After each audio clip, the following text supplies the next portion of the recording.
And lovely to be here this afternoon and join you all. I hope you're all well. My name's Ross Sanger, and I'm a digital learning developer here at UCAS. So we've got lots to talk about really today, thinking about the application process as a whole and some of the tools and things you can be thinking about if applying through UCAS.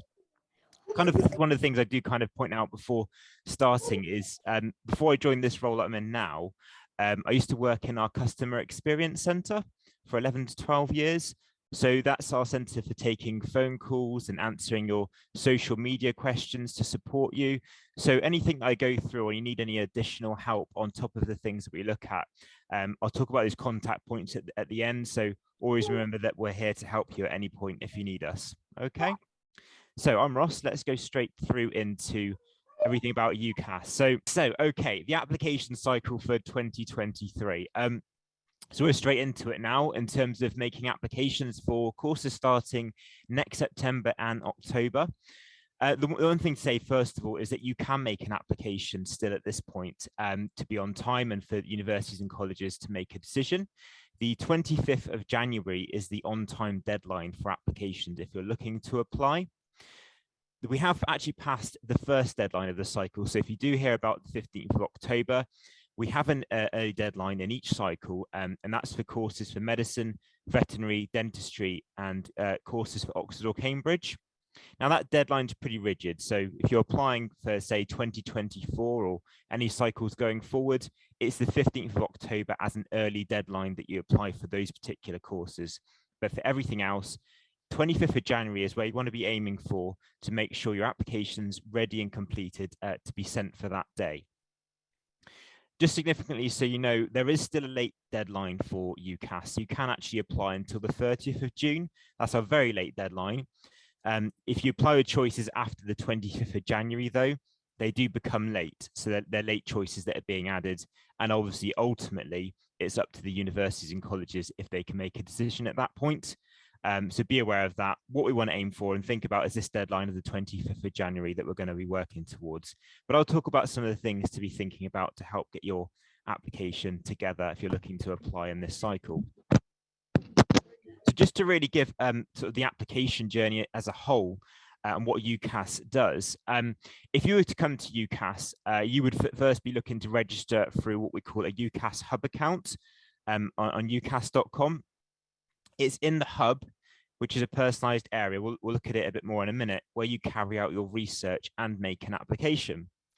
Once all the sections of that application are completed, you then send it to your school or college if you're linked to a center, or obviously independently. You can apply independently as well. Should have added that on there, but you can apply in two different ways. Whoever's looking at the application would then be able to review it, or if whoever's completing the reference for you, complete a reference and predicted grades, and then the application can be sent to UCAS. Then obviously at that point, we send it to the universities and colleges who are able to make a decision on the application when they receive it. So if you're coming to what we call the UCAS Hub, we've created this new area of UCAS where you can enter your details and find the research tools and information to help support making an application. You can obviously start an application in the UCAS Hub, and actually to register for it, you can do this at any time. So it doesn't have to be just in this cycle if you're applying. If you're looking about applying in future cycles, as I say, we're going to look at this hub a bit more in a minute. You can use it as a tool to really support your research and find information to decide on what it is you want to do when you're making an application and thinking about universities and colleges. When you apply with your choices, you can actually apply with up to 5 choices on that, on the application. It's only 4 choices you can apply to of universities and colleges if you're applying for medicine, veterinary, or dentistry courses. For the early deadline as well, talking about the 15th of October, and this is only relevant for those of you applying perhaps in the following cycle, Oxford and Cambridge, you can't apply to both, it's just one or the other. There is an application fee. It would be £22.50 for one choice or £27 for multiple choices. So if you are paying the multiple choice fee, you are also able to apply through extra or clearing. And we'll look at those processes later on. In a nutshell, what those two processes are is you can apply with your 5 choices for the 25th of January. So that's the equal consideration date. If you apply by then, those 5 choices will definitely make a decision on your application for you. So thumbs up, that's exactly what we want to do. But for whatever reason, if you did become unsuccessful, later on in the process, you can use extra or clearing to add additional choices to your application if you wanted to do that. There is also something that we've heard many a time over the phone. What's this invisibility? Can my choices that are applying to see where else I'm applying to, or do they just receive the application? And it's exactly that. They're just receiving your application to them. They can't see where else you're applying to.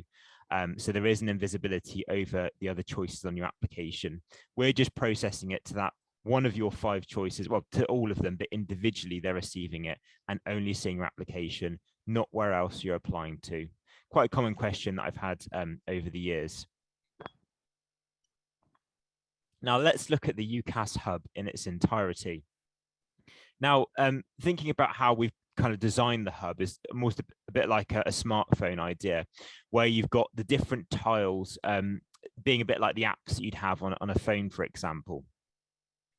All these tiles that you get when you log into the hub, and you would register on ucas.com to set up your hub account with your own email address, and you set a password up. And when you're coming into this area, every time you come back to it, the whole purpose of it is to personalize and give you the information that you need to take you on your journey to university and college.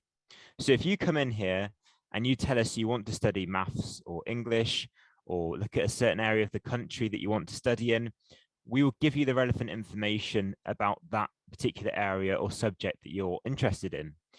We don't want to highlight to you about geography or media or business courses if we know you're interested in studying maths. So straight away, this is your personalized area to keep going back to and support your application. And all the tiles that are in here, once you've registered, support you making an application. So you can find out if support about events that are coming up, favoriting courses that you're interested in, perhaps even building a personal statement for a tool that supports doing that in the hub as well. Just to highlight some on the right-hand side here, there is a fantastic careers quiz that you can use, which if you don't know what you want to do for, if you want to go to university or college and you're still not quite sure on what you want to do, perhaps from some of the options you're thinking about, you can use that career quiz to actually narrow down, looking at your personality traits, what we would suggest is good career and sort of options going forward by answering a set of questions. So there's actually sort of apps or tiles or information here that can support you just thinking about going to university at all. Then obviously we have some great live video content for our hub lives. So you can watch back some of the lives you recorded or some of the ones that are coming up and ask those questions of a certain area that you're interested in. And we will actually sort of have an expert that joins us, perhaps from a university or a student that's already studied, about relevant parts of the cycle that you're going to go through. Now, just to also highlight, when you're actually searching for courses, and there's 35,000 courses for UCAS that you could apply to. If you're actually using the hub account to narrow down where it is you want to go, you can also use the map tool to do that. So really starting to think about the locations of the UK when you're actually looking at courses that are available. And we've kind of married it up to how the application allows you to add 5 choices. So you can use the heart option to favorite the 5 courses that you want to do when you're searching through the hub. And that's basically what generates the personalization of the hub to actually give you the relevant information that you need, because we'll know what you want to apply to.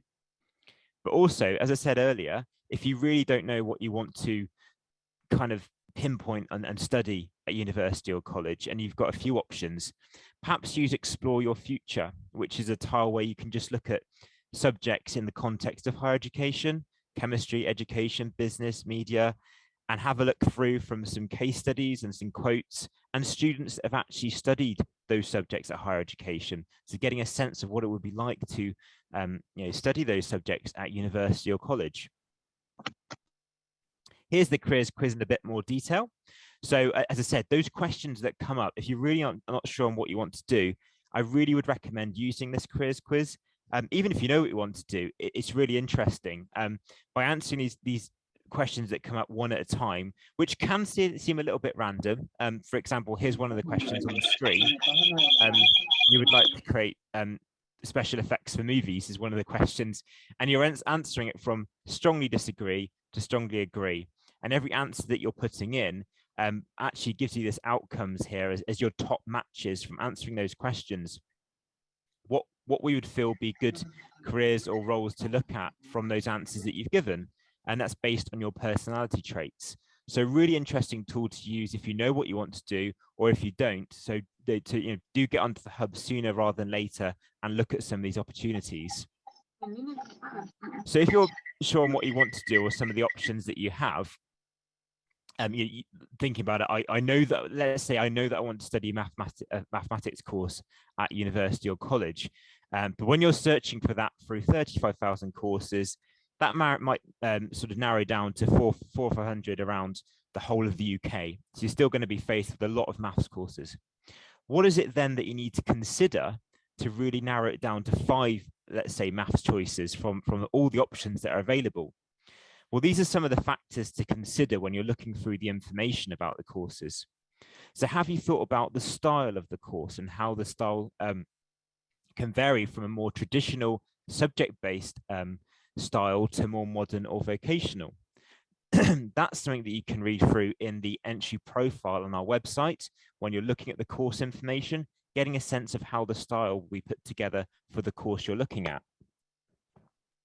Now, for me, where I came from, a small village in the south of England, I wanted to make the right transition for me in terms of university for location. So I didn't want to go too big. I didn't want to move from a village to perhaps London or Manchester, but I needed a kind of larger town to sort of grow and learn more about myself and skills. And so I kind of looked for somewhere a bit bigger.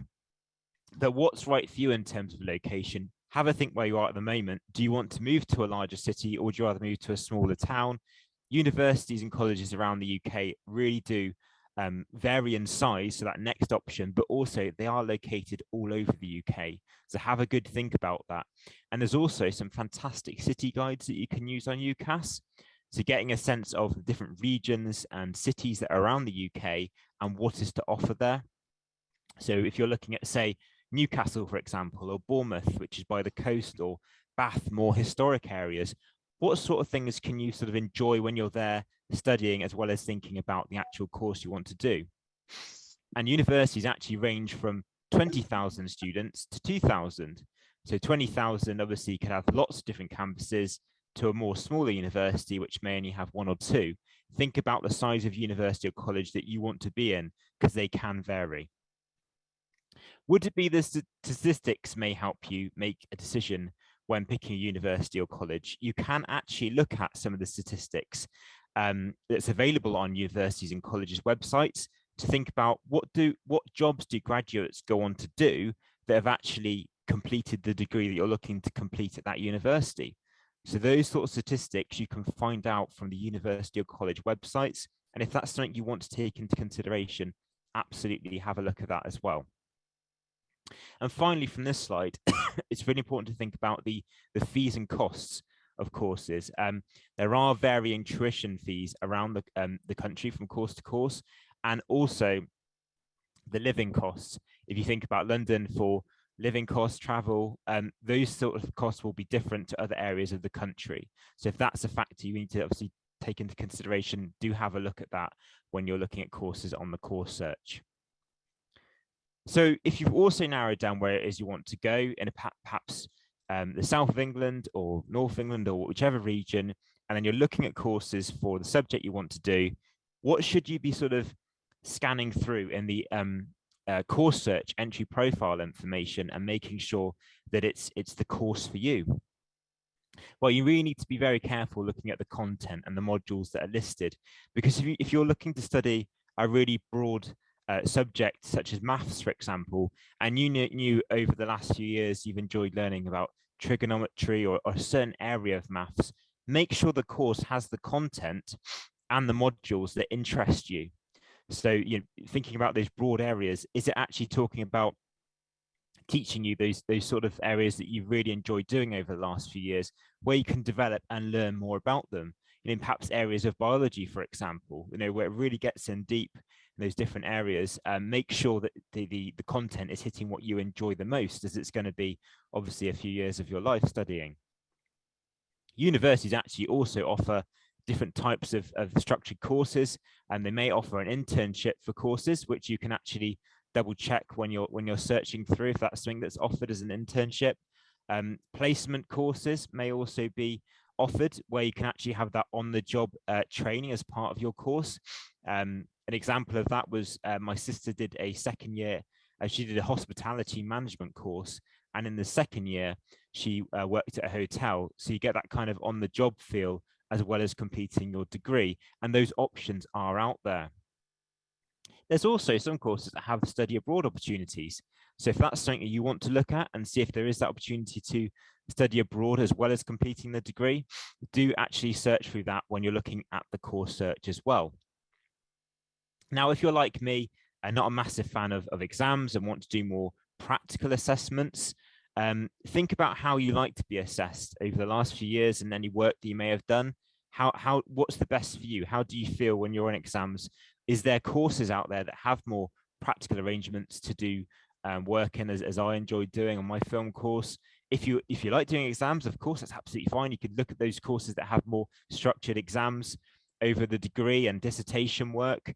So just check through that information, because it is highlighted in the course search for the courses that you're looking at, and ultimately also how the course is actually taught.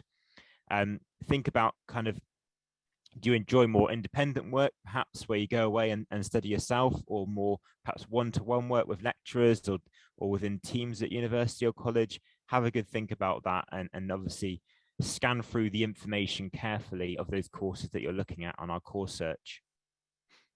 Now let's come to the application itself. So once you're ready to go, and we talked about the hub, that big round tile at the top of the page that says start. I'm going to go right back to it very quickly, actually, if I can. That there is at the top of the hub.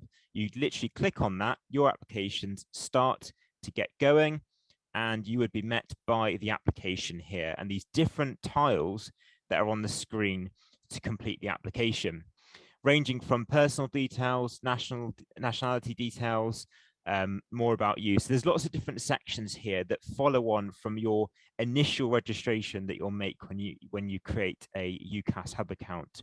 And all these separate areas need to be to the stage of obviously section complete, as you can see on the top there.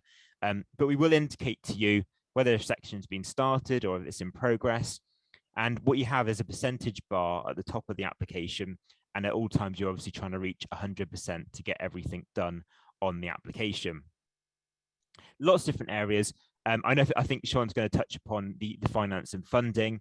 Obviously, there is options to select in here in terms of how you may be financing the course. So do obviously, we'll look at that a bit later on, but be aware there is a section on that as well from the options that are given. Now, I want to look at some new areas of the application that we've added over the last year. And one of the significant changes that we've made is a brand new section called More About You. Now, just to really give some context to this section, UCAS as a whole are committed to ensuring that all students are able to progress to higher education if they want to, regardless of their circumstance. And back in 2008, we introduced a question which is to support students where they could flag if they're care experienced to their chosen universities and college providers that they were applying to. That's obviously with the intention of connecting them to the right support for their needs, and also, where applicable, to allow admissions teams to consider their achievements in context. But in recent years, universities and colleges and the charitable organisations that we've worked with, we've obviously identified additional groups of students who would benefit from being able to flag their circumstances in the application. And obviously, in the past, those circumstances would have been highlighted in the personal statement, which we're going to talk about in a little bit. Obviously, that's still important to put information in there, and you can obviously give more details because it's a text box. But as part of our ongoing commitment to widening access and participation, we deem obviously important, working with universities and colleges, that there is a section to keep this information in. So if you can see on the page now, in More About You, you're faced with a set of different questions that you can answer, different circumstances that a student may be in. There is a question on there for, do you have official refugee status or limited leave to remain, or are you seeking asylum? So you can highlight that within the More About You section. So the information shared isn't involved in any way in making a decision on your application. In fact, it's under the Equality Act 2010. It's unlawful for any information you provide about any circumstance to be used in making an academic decision. But the main reason for it being on here is so that the university and college understand, they can see this information in one area of the form, rather than obviously going to the personal statement. So that's something that they've asked us to do.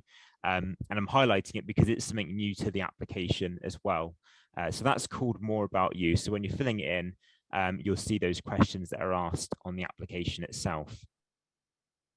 There's also a new area of the form we've created called extra activities. This was on the application before, but it now has its own separate area where you can enter information, whether you have done anything that isn't a qualification, such as an open day, maybe lecture or a summer school or a seminar or something related to the course you're looking to do that isn't a qualification. So it has like its own separate area, again, to be entered, and not just in the personal statement.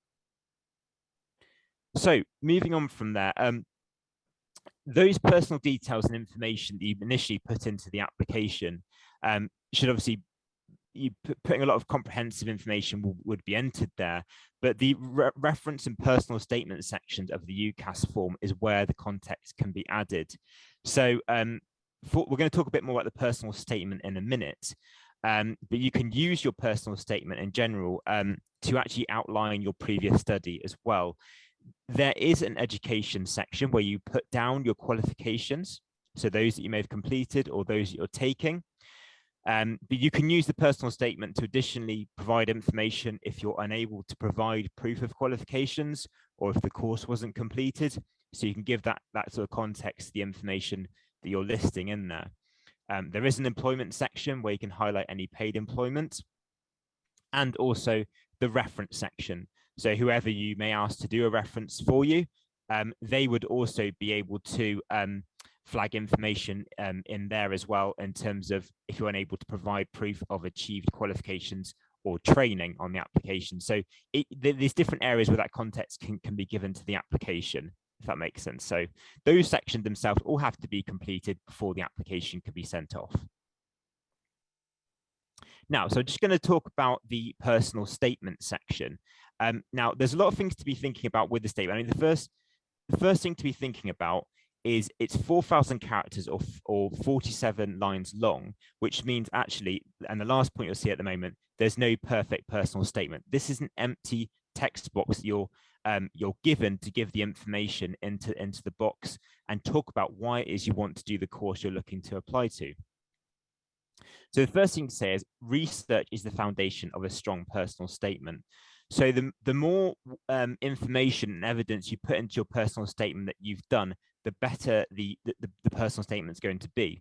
So you need to be thinking about sort of the books that you've been reading, perhaps the tutorials, the online journals, the information that you've been looking at. The more information that you provide, the stronger literally the personal statement is going to be. Now, obviously, 80% of the statement is going to be academic. So that's talking about the qualifications that you may have done, and the sort of the journey to choosing the subject that you want to do at university or college. But you can also talk about the 20% that's extracurricular. So you may want to be highlighting some of the, perhaps if you're part of a team or some of the club that's outside of your academic work, where you may have drawn some skills and knowledge that you may want to also highlight to a university or college. So there's kind of those two go side by side. Obviously, the academic part of the statement is the most important part, talking about why it is that you've perhaps chosen a subject over perhaps other subjects you were interested in. Why is it that particular one has hit home as the thing that you want to do, and then providing the evidence behind that. So yes, literally focus on the evidence, and being honest is really important when you're setting out your personal statement. So if you were wanting to be a nurse, for example, talk about the kind of, so I've seen statements before where somebody's written, I've always wanted to be a nurse since I was 4 years old, for example, which is fine. It really highlights that somebody really wants to be something, but where's the context behind that? If somebody had said, for example, it might be, to be honest, it might be honest that they had some sort of impact to them when they were at a very young age, but you need to get that understanding across to who you're applying to. So you may want to say, I was at a very young age where I went to see a sick relative and I watched a doctor or a nurse help my sick relative. And obviously I learned from them, or I asked them a certain question that stayed with me to my adult life, and it's inspired me to want to learn more, and so on. So you're kind of talking about an experience and making it kind of real to the circumstance, rather than just saying, I've always wanted to be something. So it's kind of making it realistic and as honest as possible to the circumstance. The statement itself needs to be in plain English as well when it's put together. And it's 4,000 characters or 47 lines you're given. So make sure you still give a bit of space to have a nice ending and wrap it up at the end, so that it doesn't just stop abruptly, because obviously that is going to be read by universities and colleges. And that's the best way of obviously it being read when it's being looked at, that it kind of comes to a nice ending. It's also really important to be thinking about the process you're going through to writing a personal statement. So if you draft it, first of all, redraft it and proofread it as you're going through, but think about the people that can look over it to give you support. So thinking about friends and family members. Do be careful who you share it with. So don't share your personal statement online, but it's really great to think about friends who can give you that kind of one-liner or perspective on you as your character that you may not be thinking about. And the same with family members, so they can read it through, help you with grammar, just check through it, and think about, again, evidence to explain why it is that that particular subject you're wanting to do is the right thing for you, and that journey you're taking to actually going forward to doing that. Last thing to say as well, there's no perfect statement. So thinking about that, and I did mention at the start of this slide, there really isn't. There's no one saying at university or college, right, that's the perfect statement, they're definitely in. It's an empty textbook, so it's individual, and it's just about what you put in it, making it as different from one to the next when it comes through. If you've got 10 applications that are being sent to a university or college and they all have the same grades, the statement is the individual part that makes one stand out from one to the other.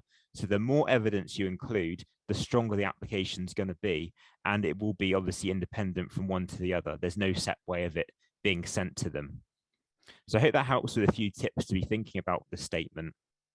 But when you are building it, there's a great tool in the Hub that supports that as well. So if you use the personal statement builder, there's a set of questions here which ask, why do you want to apply for the course? Why do you think you're suitable for it? Why does the subject interest you? And answering those questions, you can draw from the answers and start putting those answers together, perhaps in a Word document, or writing them down and starting to structure your statement together from those answers. So that's a really useful, helpful tool to be looking at in the Hub as well.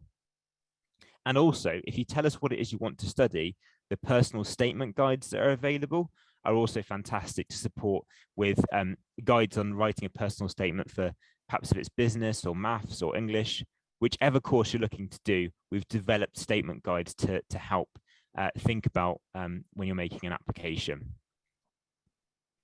When the application then is sent through to universities and colleges, these are the things they're going to be reviewing. So they'll be looking at that personal statement in detail, as I said a minute ago, from the fact they may have lots in front of them and they know that that's the individual part, independent part really, from one to the other.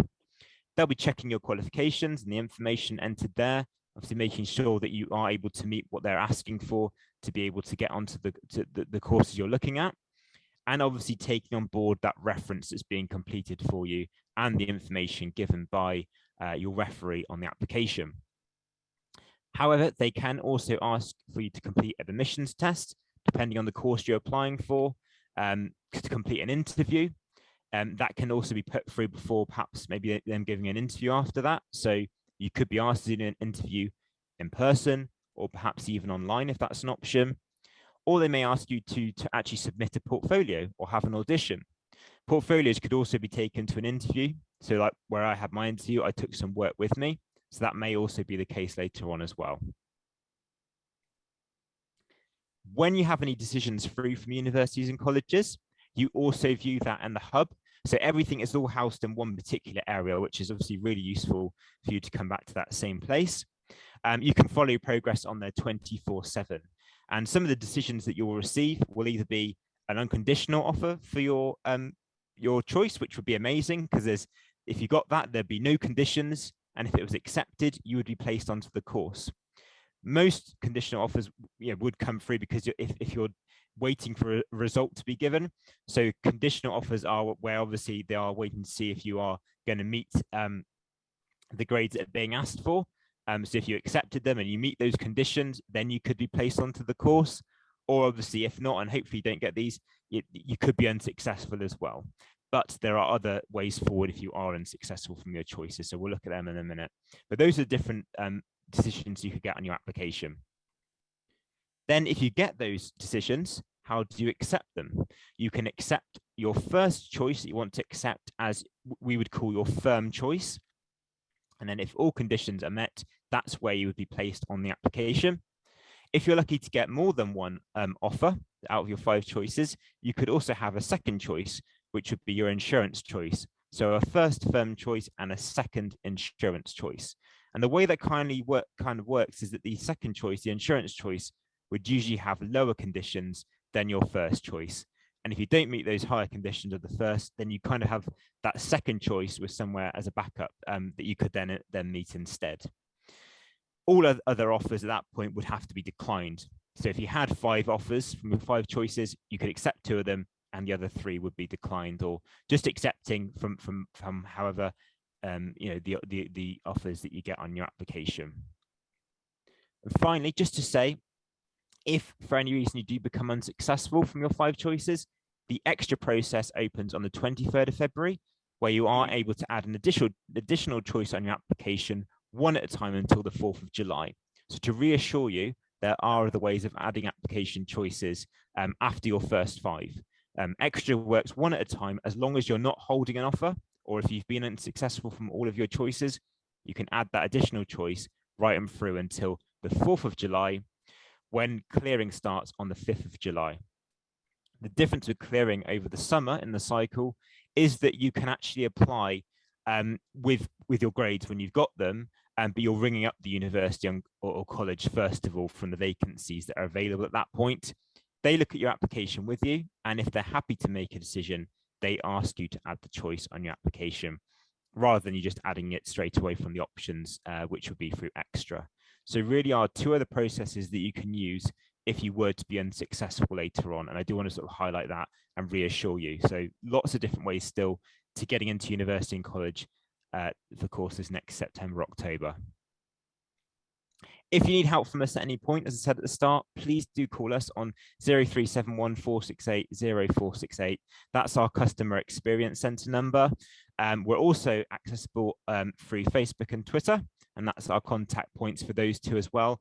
That's a team that I used to work in, and absolutely fantastic. We'll be able to answer any of your questions around the application or anything that's on your mind. So do please get in touch with us. So thank you everybody for listening. I hope that's been okay in terms of a run through with UCAS, but I'm certainly here to answer any more questions if you have them.